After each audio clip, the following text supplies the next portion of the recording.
From Facebook news feeds to Twitter and YouTube, advertisers are pitching customers pretty much everywhere this year. Here with a look at which ad campaigns worked and which ones fell flat is the WSJ's Suzanne Vranica. Suzanne, thanks very much for being here. Thanks for having me. So let's start on a high note. Let's talk about some of the ones that went well. It seems like the ALS Ice Bucket Challenge just went gangbusters this year. It did. I mean, it wasn't a typical marketing campaign. It wasn't planned. But we put it on the list because it basically teaches this lesson about capturing sort of magic is really tough to do. But yet this thing did it. And it ended up being sort of the best thing you could have hoped for and did really well for this organization. Yeah, I mean, a ton of money. $5 million.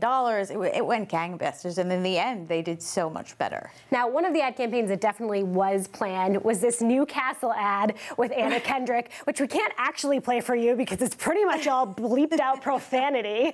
Well, the secret there was this company, you know, even though it's owned by Heineken, they don't have a big marketing budget. So the CMO there basically told the agency, I want something as big as Super Bowl, but I don't have the money. Well, they just took that idea and really ran with it. And what they did was they interviewed her and pretended like she was going to be in a Super Bowl ad. And then she has this video where she finds out she's not really in a Super Bowl ad and all she does is bleep and expletives later. It got so much enormous buzz. I mean, it was everywhere. And I remember last year during the Super Bowl, I had to keep checking to make sure they weren't really running on the Super Bowl because they got as much hype as people that were paying, you know, the ridiculous $4 million for the 30-second commercial.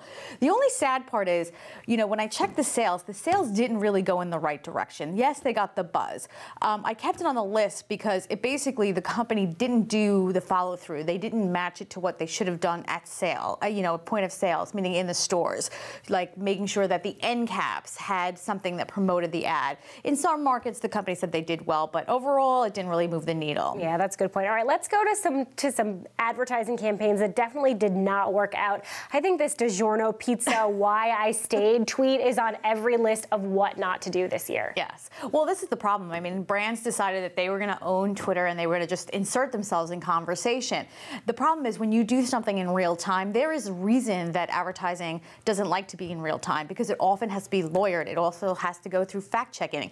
Now that we're in a real-time world, things like this slip through the crack and it becomes a big embarrassment. Simply, the person tweeting did not even realize that that was a tagline or basically a hashtag being used by women who were expressing their feelings and why they stayed in bad relationships. Company admitted it was a fiasco, apologized, but at the end of the day, you can't take that kind of stuff back once it's out there. And so that was a situation where they just didn't do their due diligence. Right. They didn't even check out the hashtag. But the next one, this Best Buy tweet about cereal, they seemed to know what they were talking about. They just totally misplayed the audience. Right. Well, I think that's the thing. When you do something so quickly, you have no time. There's no focus group. It's all real time. Now you can say you're going to win some and you're going to lose some, but that's what brands are going to have to face in this new reality. Like, how much are you willing to put yourself out there and make these kinds of faux pas or slips? I mean, when does it really hurt the bottom line? That's yet to be seen. Right. And of course, that cereal tweet was about Best Buy having everything except for a payphone. The bad news is cereal is about a murder, and so people were not. Cereal's the good marketer. Best Buy not so much. People were not so pleased. All right, Suzanne, thanks very much for joining us. Thanks for having me.